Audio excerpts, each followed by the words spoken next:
कोई 304 बीमारियां हैं जो सिर्फ अल्कोहलिज़म के नतीजे में होती हैं, लेकिन ये बीमारियां शराब का नशा करते हुए छुपी रहती हैं। अगर किसी को कोई घुटने में दर्द होता है लेकिन शराब पी रहा है तो घुटने में दर्द नहीं होगा, क्योंकि शराब एक पेन किलर भी है और हमारे नर्वस सिस्टम को इतला पहुँचाने के दरमियान में रुकावट भी है कि छोटी मोटी तकलीफ़, दांतों का मसला, कुछ भी महसूस नहीं होता। इनके हिस्ट्री, लॉन्ग हिस्ट्री, इनके जो जिस्मानी हालात, इनके जो डिफरेंट वाइटल ऑर्गन्स के हालात, इनकी सेहत के हालात देखते हुए हमें ये स्ट्रेटजी बनानी पड़ी कि हम इनको डाइल्यूटेड फॉर्म में 500 सीसी पेप्सी या कोकोला में डाइल्यूट करके रोज़ाना, पहले 2 टाइम फिर 1 टाइम, फिर कम करते करते 1-1 सीसी कम करते करते 60वें दिन तक हमने आपको अल्कोहल दी। तो ये सिर्फ इस वजह से दी थी कि अल्कोहल ना देते तो आपका निज़ाम बिल्कुल बैठ जाता, कोलैप्स ही हो जाता, टोटली लेने के ही देने पड़ जाते। और बहुत सारे मरीज़ों का इलाज घर वाले इस वजह से नहीं कराते कि कुछ दिन जिंदा नज़र ते आंदा है ना, अथों ही ना गुआ बैठिए। ऐसे बेशुमार केसेस हैं जिनकी फैमिलीज आती है और उनका बुनियादी कंसर्न ये होता है कि ये लेने के देने ना पड़ जाएं कहीं। हेरोइन एडिक्शन में भी कॉमन है और अल्कोहल में तो खैर बेइंतहा कॉमन है। सो जो आपको वो तकलीफ़ें थी जिनका ताल्लुक अल्कोहलिज़म के देर तक इस्तेमाल की वजह से आपके जिस्म पे असरात थे, और फिर आपको जो मेडिसिन भी मिलती थी उसकी भी कोई ना कोई साइड इफ़ेक्ट होगी, क्योंकि जो दवाइयाँ होती हैं उनके साइड इफ़ेक्ट होते हैं। और ये जो ड्रग्स होती हैं या अल्कोहल होती है, ये भी दवाइयाँ होती हैं, इनके भी साइड इफ़ेक्ट होते हैं। तो लगता यूँ है बाज़ औक़ात कि जो फैमिली का कॉन्सेप्ट होता है अपनी सादगी में कि पेशेंट नशा छोड़ेगा तो अगले दिन और बेहतर हो जाएगा, उससे अगले दिन और बेहतर हो जाएगा, उससे अगले दिन और बेहतर हो जाएगा, ये दुरुस्त ख्याल नहीं है। नशा छोड़ते ही ऐसा भट्टा बैठता है और वहशत सी होने लगती है, जिस्मानी तकलीफ़ें बेइंतहा होने लगती हैं। जिन तकलीफ़ों के लिए आप अक्सर डॉक्टर्स के लिए जाते हैं, कभी कंधे का दर्द, कभी बुखार, कभी खांसी, कभी पेट दर्द, मरीज़ को वो सारी तकलीफ़ें एकदम शुरू हो जाती हैं। प्रोएक्टिवली हमें पता था कि आप हेरोइन यूज़ करते हैं और आप 10 घंटे के बाद तकलीफ़ों में मुब्तला हो जाएंगे, तो हमने आपको उससे काफ़ी घंटे पहले ही, आते ही प्रोएक्टिवली या एडवांस में कोई दवाई दे दी कि जिसने जाके अपनी अपनी जगह काम करना शुरू कर दिया। और जब वो तकलीफ़ों का निज़ाम जो नशा छोड़ने से पैदा होता है, जब वो तकलीफ़ों का निज़ाम उभर के सामने आने लगा तो पहले से ही सिपाही खड़े थे। ये एज से भी कोई ताल्लुक़ इसका होता है, बीमारी की शिद्दत से भी होता है। जो मिशमाइला बात कर रही थी नॉन इश्यूज़ की, तो इशू क्या है जी? इशू 2 हैं कि बंदे ने नशा किया, इशू नंबर 1। नशा क्यों किया? क्योंकि उसका मूड ख़राब रहता था। इशू नंबर 1, नशा करना ख़राबी है मूड की वजह से, मिजाज की वजह से, ख़राबी से नशा करना, चाहे कोई कराए चाहे आप खुद करें, चाहे आप लोगों के दरमियान बैठ के करें चाहे आप अकेले करें। मूड जिनका ख़राब रहता है उनको पहले ही फ़िक्र होता है कि मूड को ठीक करने के लिए। न्यू ईयर मनाने वालों को पता है कि ड्रग्स की ज़रूरत होगी और ये 24 से लेके अगले महीने की 4-5 तारीख तक तड़प तड़प के नशे करने के प्रोग्राम बना रहे होंगे लोग। और बाकी के सारे लोग इसको बगैर नशे के बहुत अच्छी तरह मना सकते हैं। कोई छुट्टियां बनाते हैं, कोई वेकेशन पे चले जाते हैं, कोई खाने की दावतें देते हैं, डांस पार्टियां होती हैं जी, फैमिली गैदरिंग्स कर लेते हैं and they feel good about it. तो जो इशू है वो क्या है कि नशा करना, ये पहला इशू है कि जो लोग नशा करते हैं इनका मूड ख़राब होता है। और इसमें 2 किस्में हैं। एक वो लोग जो नशा करते हैं जो अभी कुछ बन नहीं पाए होते, 14, 15, 16, 17, 18 साल की उम्र के लोग जो अभी कुछ बन नहीं पाए और उन्होंने नशा करना शुरू कर दिया क्योंकि मूड ख़राब रहता था। एक वो लोग हैं जो पहले कुछ बन गए, वो इंजीनियर बन गए, डॉक्टर बन गए, पायलट बन गए, वकील बन गए, सीईओ बन गए, बिजनेसमैन बन गए, और उसके बाद उनका मूड ख़राब होना शुरू हुआ, लेट ऑनसेट जिसको हम कहेंगे टाइप 2, लेट ऑनसेट, और मूड ख़राब होना शुरू हुआ और उनको पता चला कि मेरे जैसे लोगों का जब मूड ख़राब होता है तो वो क्या करते हैं, तो फिर राहमार हो जाती है। तो ये टाइप 2 है। टाइप 1 है कि 12, 13, 14 साल की उम्र में माँ बाप से डांट पड़ी, पढ़दा नहीं तू, पढ़दा नहीं, तेरा बनेगा कि, और टीचर से डांट पड़ी कि ओ तू निकम्मा आदमी है, तू पीछे जाके खलो जा मुँह पर करके, और फिर वो क्लासों से भागता है, फिर वो सिगरेट पीता है किसी के कहने पे, फिर वो चरस पीता है। एक इशू नंबर 1 है नशा बंदा क्यों करता है। नशा बंदा इसलिए करता है कि उसका मूड ख़राब रहता है। और इशू नंबर 2 ये है कि उसे नशा माफक नहीं रहता, यानी नशा उसका साथ छोड़ देता है, नशा उसके जिस्म के निज़ाम के साथ मैच करना छोड़ देता है, और वो नशा करता है तो उसको असर कम होता है, उसको साइड इफ़ेक्ट होते हैं। वो नशा करता है तो उसके अंदर बरकत महसूस नहीं होती, उसे ज़्यादा नशा करना पड़ता है, उसे सारा वक्त नशा करना पड़ता है, चैन से नहीं बैठता। और जब वो ज़्यादा नशा करता है और सारा टाइम नशा करता है और पैसे सारे लगाता है और सारा वक्त लगाता है, तो घर वाले कहते हैं की पे करना तू, कोई काम नहीं करता तू, सानू तवज्जो नहीं देता, कित्थे है तू। फिर वो कहता है वो ए हो गया सी, ओ हो गया सी, फलाना हो गया, मसला हो गया, मैं उत्थे चला गया, उत्थे पटाखे चल गए, उत्थे इंज हो गया। वो कुछ ना कुछ झूठ बोलना शुरू करता है। घर वाले कहते हैं अच्छा शायद इंज ही होएगा। वो घर वाले उसकी बात सुन के तो पहले कहते खैर ही होगी, पता नहीं कोई अपसेट है, पता नहीं कोई मसला है। फिर एकदम कोई धमाका होता है कि जी थाने है मुंडा तुहाडा, अजी ਉਹਦਾ एक्सीडेंट हो गया, अजी घर बंदा बाहर दरवाजे ते भैड़ा जिहा बंदा है, वो कहता पैसे दो, मेरे पैसे नहीं देता तुहाडा मुंडा।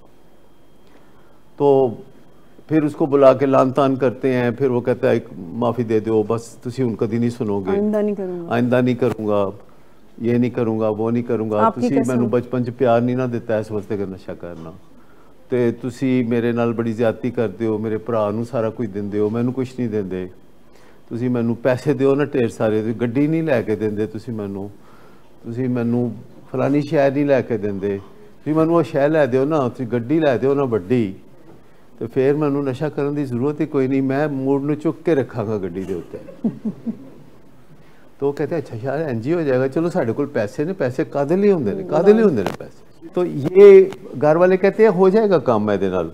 फिर कई दफ़ा तो घर वाले तंग आके कहते हैं कि ਇਹਨੂੰ मैं हाले असी अलहदा कर दी, ਇਹਨੂੰ फ्लैट लै देने, खाना भेज दिया करांगे, सफाई करा दिया करांगे, उत्थे रहेगा तो जिम्मेदारी का एहसास होएगा ਇਹਨੂੰ।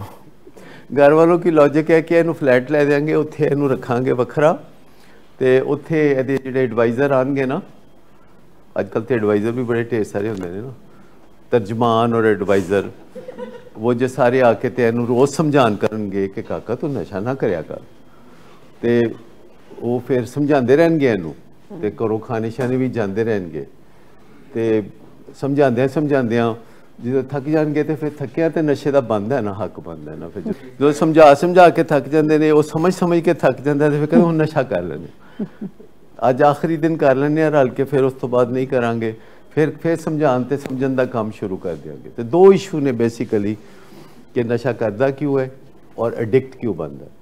एडिक्ट बंदा बनता है जिस्मानी तौर पर, जैसे डायबिटीज़ होती है जिस्मानी तौर पर, उन्हीं लोगों को होती है जो पहले मीठी चीज़ें खाते हैं तो कुछ भी नहीं होता, पहले खीरें खाते हैं तो कुछ भी नहीं होता, और उसके बाद एक दिन उन्हें पता चलता है कि अब वो खीर नहीं खा सकते, उनको डायबिटीज़ हो गई है, उनका बेड़ा गर्क हो गया है, वो सारी रात पेशाब करने वाशरूम में जाते रहते हैं, और डॉक्टर उनको कहता है कि हुण तुसी मिठियां चीज़ां नहीं खा सकते, ए दवाई खाओ, तो रोटी शोटी खाओ और अपने वॉक करो, तो टेंशना तो बचो और बैलेंस डाइट लो, रिलेशनशिप सही रखो, वही बातें घूम के फिर सारी आ जाती।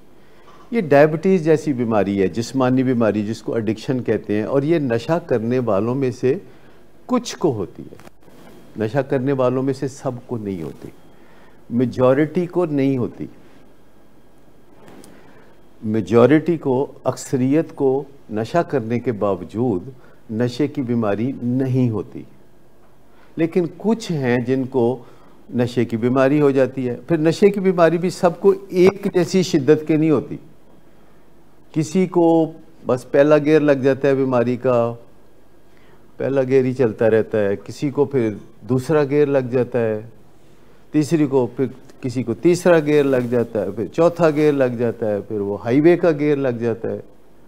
फिर पेशेंट कहता है पता नहीं बरकत नहीं रही नशे दे विच, तो मैं इंज करना कि ए छड़ के नशा और नशा कर लेना, और चंद दिन लगता है तो मसले का हल हो गया। शराब पी पी के तो मैं डिग डिग पैना सा, तो ए मैं अगर कोकेन कर लाना तो बड़ा चुस्त रवांगा। बाहर कोई साडे पुत्तर ने नशा छड्डता है, हुण तो वो बहुत टैके दे नाल टुरदा फिरदा, हुण डिगदा टैंदा नज़र नहीं आता।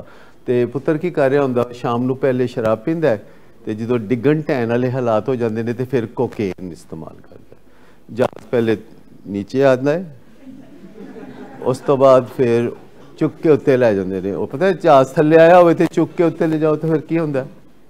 मतलब एक नशा जब आपको दुनिया की नज़रों में गिरा देता है और आप गिरते पड़ते नज़र भी आते हैं, तो एक दूसरा नशा है कि जो संभालता है, जो दूसरा नशा फिर ऊपर की तरफ लाता है वापस। ठीक, तो वो एक शेर भी है ना, नशा पिला के गिराना तो सबको आता है। क्या है जी वो? अच्छा, तो अब एक नशा आ गया जो गिरतों को थाम ले वाला काम भी कर जी। हाँ, वो कोकेन की बात थी कि शायर ने बहुत पहले कह दी थी, वो कोकेन की बात थी कि गिरतों को थाम ले साकी। इसमें शायर जो है कोकेन के बारे में अपने लतीफ़ जज्बात को कसीफ अंदाज में, अब एक ही बात है, छोटी बहन है ना कोकेन की, आइस भी हुई है, तो उसमें नशे के बारे में जो हमारा तस्वर है कि बंदा गिरता पड़ता है, गनुदगी में होता है, उसको कोई समझ नहीं होती, तो कोकेन के नशे में ऐसा नहीं होता, आइस के नशे में ऐसा नहीं होता, रिटालिन के नशे में ऐसा नहीं होता, चरस के नशे में भी ऐसा नहीं होता, बल्कि बड़ा बंदा आजिज़ सा हो जाता है, बड़ा ह्यूमिलिटी के साथ बात करता है, डाउन टू अर्थ, कलंदरी। हर तीसरे दिन लाड से चर्च के नशा करने वाले इसका नाम बदल देते। अभी ताज़ा तरीन नाम आपको किसी को पता है चर्च का क्या नाम है? बाऊ। बाऊ बाऊ बाऊ नहीं, बाऊ बाऊ प्यार ना लेना। जो अपने पुत्तर नूं लोग की कहंदे ने प्यार नाल, कदी बाऊ कहंदे ने, कदी बाबू कहंदे ने, कदी कुछ कहंदे ने, तो नशे को भी प्यार से फिर लोग ये सारी बातें करते हैं। लेकिन अगर कोई बंदा नशा करता है अपने ख़राब मूड की वजह से और उसको नशे की बीमारी नहीं होती, तो उसकी ज़िंदगी पसमानदा हो जाती है, एक बैसाखियों के सहारे चलने वाली ज़िंदगी हो जाती है उसकी, और वो कमिटमेंट में ये देखता है कि नशा पहले करना है तो कोई और काम करना है, कोई और काम होवे या ना होवे नशा होना चाहिए, और वो लोगों के साथ कमिटमेंट्स पूरी नहीं करता और वक्त इसी तरह गुजरता रहता है, तो वो स्लाइटली पसमानदा हो जाता है। और बहुत से लोग हैं जो वहीं फ्रीज़ हो जाते हैं, आला मुकाम हासिल करने के बाद वो वहीं फ्रीज़ हो जाते हैं, क्योंकि पसमानदगी उनका पीछा नहीं छोड़ती। वही शराब जो क्रिएटिव थी, क्रिएटिव नहीं रहती, और बंदा अपने पिछले नाम को कमाता है और पिछले काम को बेचता है, ये चीज़ वो करता है। ये मैं उसकी बात कर रहा हूँ जो नशई नहीं हुआ, जो शराबी नहीं हुआ, जो एडिक्ट नहीं हुआ, बस करता है, रोज़ करता है या वक्तन फ़वक्तन करता है। आप डेंजर जोन में हैं, कभी कोई उनको कुछ नहीं कहता, कहते ठीक है, क्योंकि वो बहुत प्रोडक्टिव होते हैं, वो बहुत अच्छे कारोबार कर रहे होते हैं, वो फंक्शनल अल्कोहलिक होते हैं, फंक्शनल बिजनेसमैन होते हैं, क्योंकि उनका बिजनेस सेट हो गया होता है। और एक टेलीफोन कॉल बाज़ औक़ात वो ऐसी कर देते हैं कि अगले 2-3 महीने उनको कुछ और परफॉर्म करने की ज़रूरत ही नहीं है। इसको हम कोस्टिंग कहते हैं, अपनी टर्म में कोस्टिंग कहते हैं कि वो कोस्टिंग कर रहे थे। कोस्टिंग का कभी सुना? साइकिल चलाते हुए पैडलिंग करते हैं तो उसके बाद क्या करते हैं, उसके बाद पैडलिंग छोड़ देते हैं तो उसको कोस्टिंग कहते हैं, साइकिल चलती रहती है, कोस्टिंग कहते हैं। जो लोग नशा करते रहते हैं और फिर एडिक्ट भी हो जाते हैं, जिसकी वजूहात जेनेटिक हैं, मौरूसी हैं, कि आया उनके अंदर ये सिस्टम पायदार है कि नहीं है, और वो जो जेनेटिक वजूहात हैं उससे वो नशई हो जाते हैं। अगर शराब पीते हैं तो शराबी हो जाते हैं, या फिर उनके नाम के साथ ये स्टिग्मा लग जाता है, चिरसी हो जाते हैं। तो वो जो एक एडिक्शन का पहलू है कि जिसमें अब उनको नशा वो फ़ायदा नहीं देता और उनको मिकदार बढ़ानी पड़ती है, और मिकदार बढ़ाने से साइड इफ़ेक्ट्स पड़ते हैं, और वो जो ज़्यादा नशा करते हैं साइड इफ़ेक्ट्स बढ़ते चले जाते हैं। और अगर वो नशा नहीं करते तो तकलीफ़ में होते हैं, नशा करते हैं तो मज़ा नहीं आता। तो एक चीज़ जिसे मेंटेनेंस स्टेज कहते हैं कि बस उनकी ज़िंदगी इतनी ही होती है कि तकलीफ़ हो और उसके बाद तकलीफ़ रफ़ा हो जाए, तो इसको वो मज़ा कहते हैं। आखिर में हमारे पेशेंट्स का ये रह जाता है ज़िंदगी का हाल कि मज़ा आता कोई नहीं, और तकलीफ़ होती है तो भज दौड़ करके किसी तरह उस तकलीफ़ को वो रफ़ा कर लेते हैं। इसको मेंटेनेंस स्टेज कहते हैं। इसके लिए उनकी ज़िंदगी चौमुखी लड़ाई लड़ने पर मजबूर है। वो माँ बाप के साथ चौमुखी लड़ाई लड़ रहे होते हैं, वसाइल पैदा कर रहे होते हैं, डीलर से दोस्तियाँ कर रहे होते हैं, और वो एक चौमुखी लड़ाई लड़ के कोई नशे का इतना छोटा मोटा बंदोबस्त कर लेते हैं कि उनका कोई तकलीफ़ से बहुत बुरा हाल ना हो।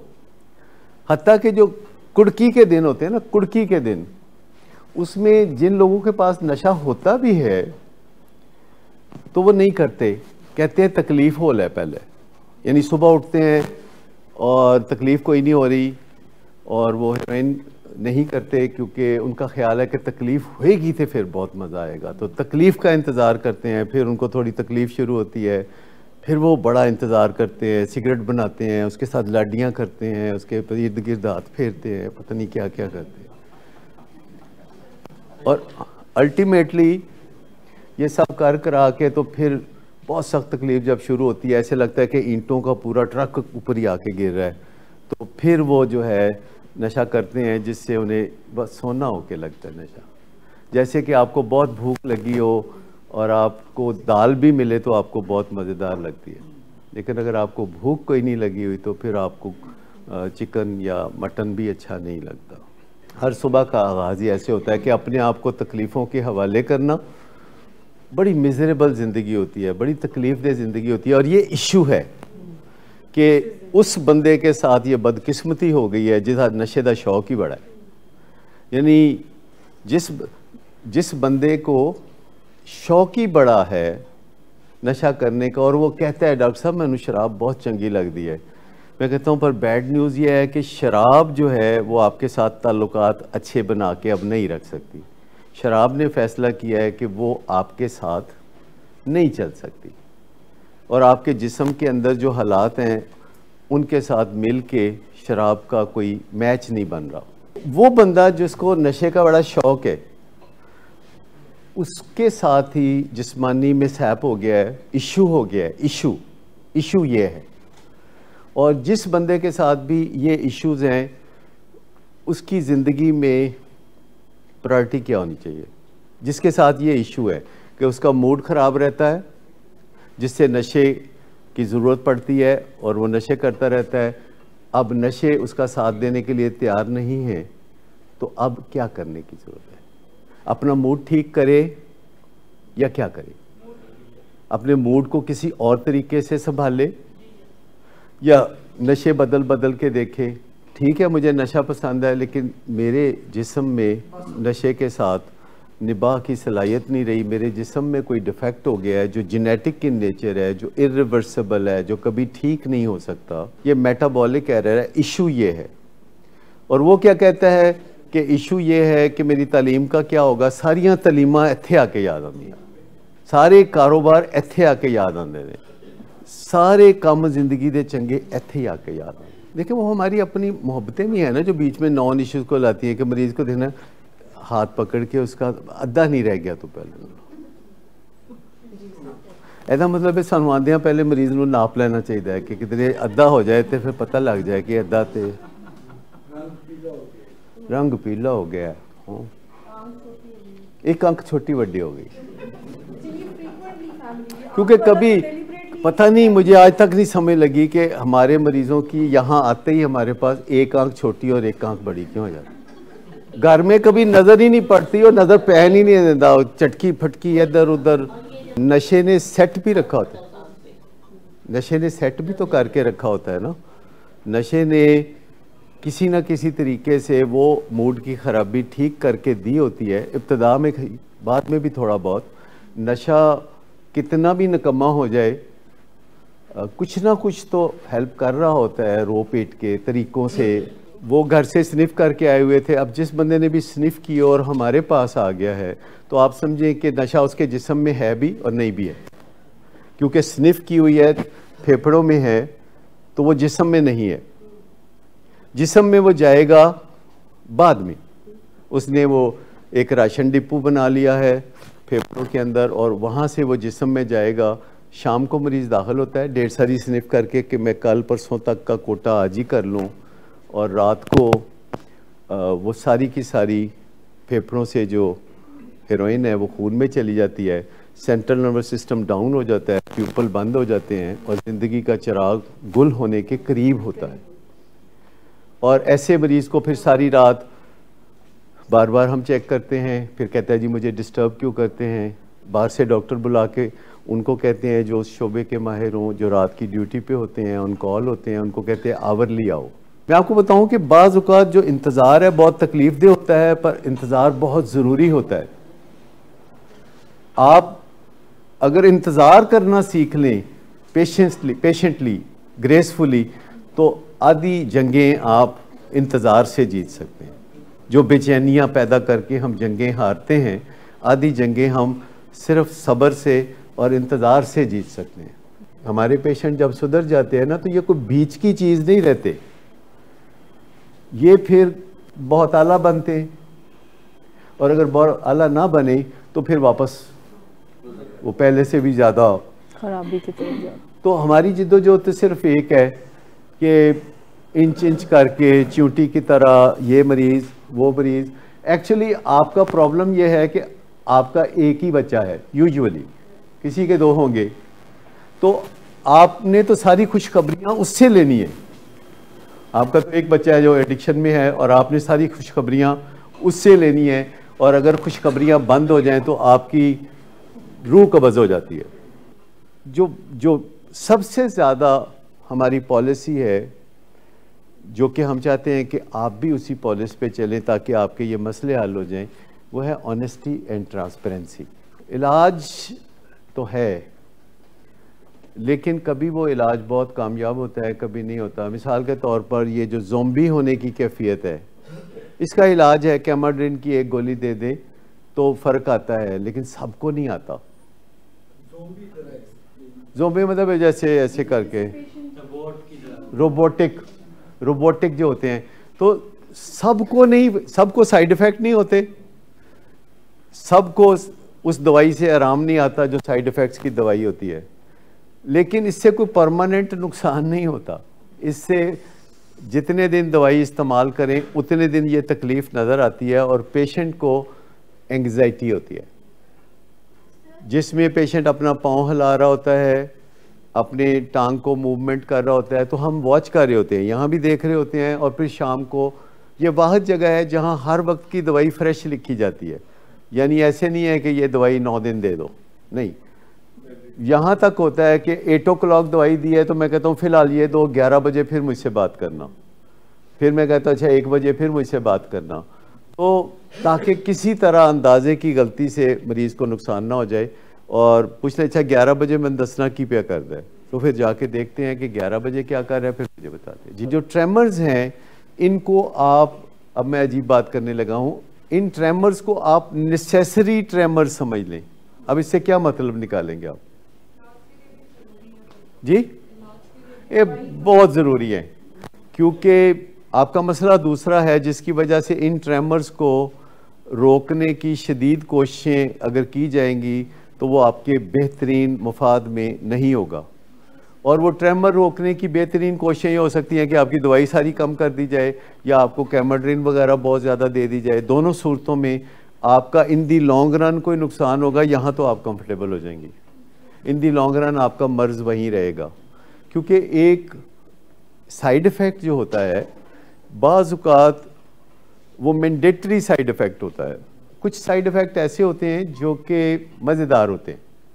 आपने खांसी का शरबत पिया, उसका साइड इफ़ेक्ट है गनुदगी होगी, सर्दी का मौसम है, बिस्तर में घुस के तो 14 घंटे सोते रहो, तो उसमें कोई ऐसी तकलीफ़ नहीं होती। लेकिन कुछ साइड इफ़ेक्ट होते हैं कि जिनके साथ संजीदगी से निपटा जाना चाहिए। और ऐसा नहीं है कि कोई तवज्जो, क्योंकि यहाँ सिस्टम ऐसा है कि 3 तरफ से लोग एक दूसरे पे तनकीद कर रहे होते हैं। अब पता नहीं इसका आपको कभी पहले मैंने कभी जिक्र नहीं किया। 3 तरफ से लोग एक दूसरे पे तनकीद कर रहे होते हैं। ट्रायंगुलर सिस्टम है मेडिसिन का, ये भी यूनिक टू विलिंग वेज है कि 3 तरफ से लोग इस पे क्रिटिसिज्म कर रहे होते हैं।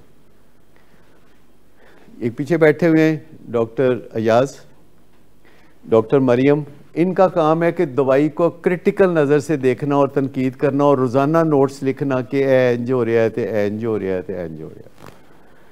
दूसरी तरफ से डॉक्टर नवीद जो कि मेडिकल स्पेशलिस्ट हैं, वो सारा स्टडी कर रहे होते हैं कि इन दवाइयों के कोई साइड इफ़ेक्ट तो नहीं होते जो मरीज़ों को दी जा रही हैं, या इस मरीज़ के ऊपर कोई साइड इफ़ेक्ट तो नहीं होंगे जो इस उम्र में इसको दी जा रही है, या इसको डायबिटीज़ है और इसको ब्लड प्रेशर है। लेकिन जब फाइल में वो लिखते हैं तो वो एक सीरियस बात होती है जो फाइल में लिखी जाती है। अच्छा, तीसरी तरफ से हमारे जो प्रोफेशनल हैं ना, वो अपनी ज़रूरतों की तनकीद कर रहे होते हैं।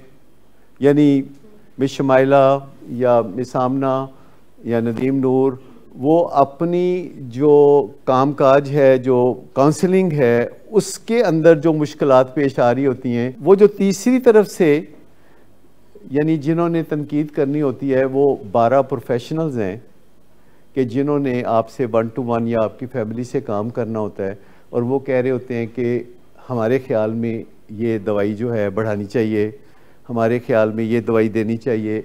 वो दवाई दे नहीं सकते, वो सिर्फ ये कह सकते हैं कि हमारे ख्याल में पेशेंट के साथ ये दवाई कुछ होनी चाहिए, ये इसका मसला हल होना चाहिए, इसको नींद नहीं आ रही, इसको ये नहीं हो रहा, इसको वो नहीं हो रहा। तो एक साइकेट्रिस्ट की तरफ से और दूसरा मेडिकल स्पेशलिस्ट की तरफ से, जिसमें डॉक्टर इम्तियाज़ भी शामिल होते हैं, तीसरा साइकोलॉजिस्ट की तरफ से जिन्होंने दवाइयों के असरात को देखते हुए अपना नफ्सियाती काम करना होता है मरीज़ों के साथ। और इन तीनों सिस्टम्स के बाद मैंने देखना होता है कि आखिर में अब फैसला क्या करना है। Over the time, over 42 years ये एक सिस्टम इवॉल्व हुआ है जिसमें हमने इनके फ्लॉज दूर करने शुरू किए हैं, पर अभी भी फ्लॉज होंगे। 5 साल के बाद और बेहतरी आ जाएगी, 10 साल बाद और बेहतरी आ जाएगी। इसमें ये हमारी अपने चूँकि शौक़ का काम है, किसी ने हमें मजबूर नहीं कर रखा कि आप यही काम करें, हम शौक़ का काम है। ये एक ऐसा शौक़ है जिसे हम ब्लेस्ड शौक़ कहते हैं। उसमें आपकी अपनी ज़िंदगी उस तरह नहीं संवरती और निखरती जिससा इसमें संवरती है, निखरती है, कि जो विलिंग वेज के साथ जुड़ जाता है बतौर प्रोफेशनल, तो उसकी अपनी ज़िंदगी की काया ही पलटनी शुरू हो जाती है। ग्रेजुअली 2, 4, 5 साल में वो एक शेप अप होके एक रिफाइंड ह्यूमन बीइंग बनना शुरू हो जाता है। तो ये सब कुछ करने के बाद मैं आप कहूँ कि मैं इससे बाहर जाके बैठ जाऊँ, कोई आसान रास्ते ढूंढूँ, तो फिर मज़ा नहीं आएगा। मज़ा आएगा जब आप मिशन पे रहेंगे और चैलेंजेस को कबूल करेंगे। और सारे पेशेंट्स चैलेंजेस नहीं दे रहे होते। आप यूँ समझ लें कि लाहौर में जितने पेशेंट्स होते हैं वो 1 या 2 चैलेंजेस दे रहे होते हैं, कराची में 1 या 2, मरी इस्लामाबाद में 1 या 2। बाकी 80% पेशेंट जो हैं वो बहुत स्मूथली, आसानी से मामलात को आगे बढ़ा रहे होते हैं। अब आपका क्या ख्याल है कि हम ये करें कि मुश्किल वाले मरीज़ छोड़ दें, आसान वाले ले लें? वो भी है, देखें ना, वो भी है। अल्टीमेटली सबसे इम्पॉर्टेंट लोग कौन है? फैमिली। ਇਹ ਉਹ ਇੰਪॉर्टेंट लोग ने कि जिन्हों का कसूर कोई नहीं, बिल्कुल कोई कसूर नहीं है, मतलब जिनका कोई कसूर नहीं है तो सारे कसूर उन्हों के उत्ते पाए जाते हैं। तुसीं कुछ किया होना जिहड़ा बचपन च प्यार नहीं किया, मेरे पैदा होने तो पहले तुसीं दुआ नहीं सी मंगी, मैं एवं आ गया। ये जो मैं आपको बताऊं कि आपका कोई कसूर नहीं है, साइंस ने आपको टोटली एक्सोनरेट किया है। साइंस ने, मैंने नहीं, साइंस ने, कि किसी बंदे का कोई कसूर नहीं होता कि जिसकी वजह से कोई एडिक्ट बनता है। हाँ, अगर आपको कोई बंदा नशा पेश करता है तो उसका तो कसूर है, लेकिन आपके जिस्म में जो तब्दीली आई है वो तो जीन्स की बात है, वो तो कोई मसला नहीं। तो फैमिली है जो मोस्ट इंपॉर्टेंट है कि जिन्हें बेचारे किया कख नहीं, कोई ना नशा किया ना उन्होंने कोई कसूर किया, और सब तो ज़्यादा मेहनत की थी, सब तो ज़्यादा रेगुलरली रिहैब में आए और पैसा खर्च किया और वक्त दिया अपना, रातों की नींदें और करवटें दी, हड्डियों तक इस बीमारी को बर्दाश्त किया। तो क्रेडिटेबल तो वो हैं, और आखिर में पेशेंट अगर ठीक हो जाता है तो सबसे पहला फ़ायदा तो उसका अपना है। वो केड़ा घर लिया कोई एडा, हाँ वेख वेख के घर लिया मज़ा बड़ा आता। ये मैं आपको बता दूं, ये थैंकलेस जॉब नहीं है, ये जो हम भी करते हैं जिसमें हमारा तो रोज़ी रोटी भी यही है, लेकिन ये अलग बात है।